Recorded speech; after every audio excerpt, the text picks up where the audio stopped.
can tell all the reasons mothers love their sons. Maybe it was because I was the little boy bewildered by your divorce in 1941.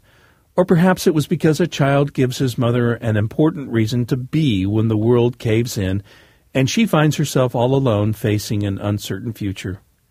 There is no question, I have always been a mama's boy. It was not hard to magnify your role in the survival of our family of 9, especially during the World War II years. By the end of those years, I was a convert to Christianity as a 9-year-old boy. And then came junior high and high school, college, and then graduate school, and then the Christian ministry as a pastor of a very large church.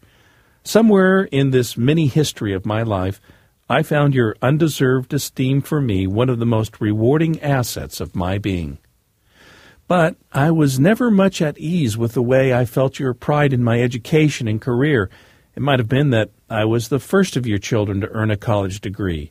It might have been the fact that I became the pastor of a relatively large church. But at each successive milestone and each new step of my career, I found you quietly proud of me, as though I had arrived at each of those plateaus on my own, a self-made man.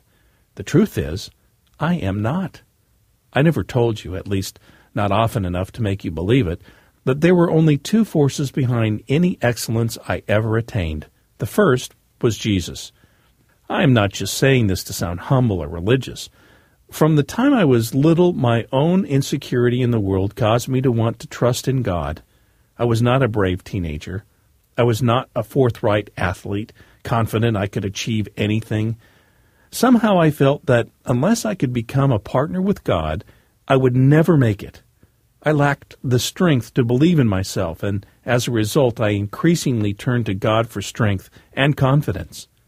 With Christ, I managed to keep my eye on the ball. My desire to please Him with my life, I'm sure, pushed me into any area of esteem I ever received. The second force, Mama, was you. I have a feeling that mothers get so used to serving their families in their workaday worlds that they never see the power of their influence. The best teaching isn't done in formal classes that begin and end with the flow of terms and semesters. There are no credit courses that start with diapers and culminate in high school diplomas. It's the steadiness of motherhood that makes the point. The lullabies that mothers rarely see as music, or the endless washing of little faces that the best of mothers never call hygiene. The Q&A proceeding from why and but why that mothers never call Education 101. The correction for bad language that mothers rarely call ethics. All these things are the important part of our education.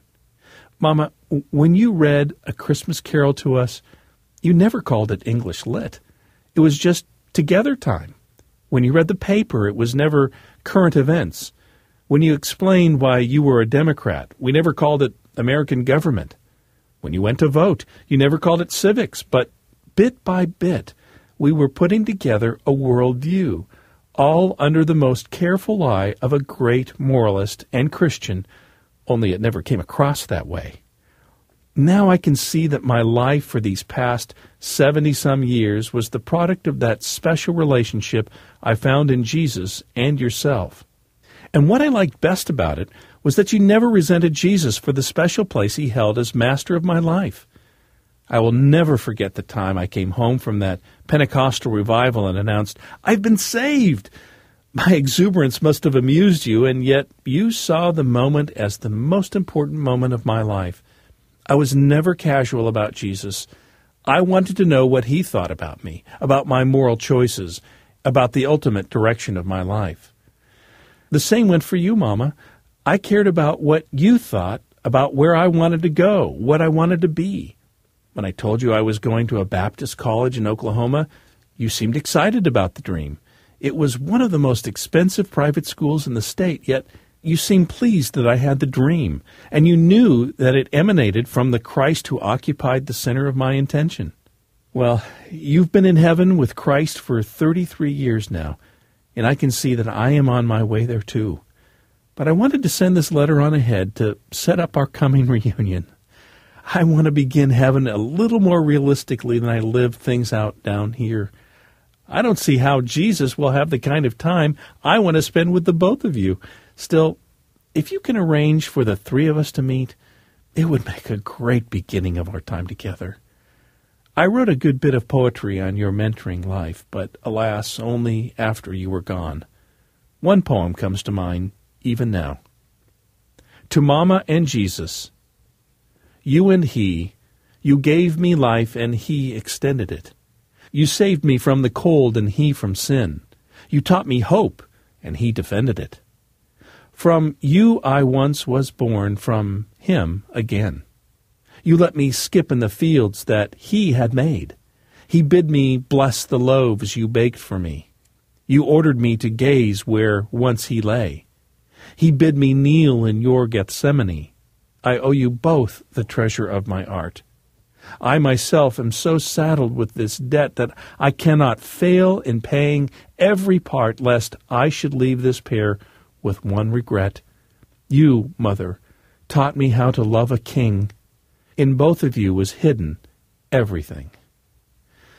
Mama, you live in a higher realm of poetry than I could ever write. But if you will, please show that poem to Jesus. I think he'd be as interested in it as you. You both seem to love me so.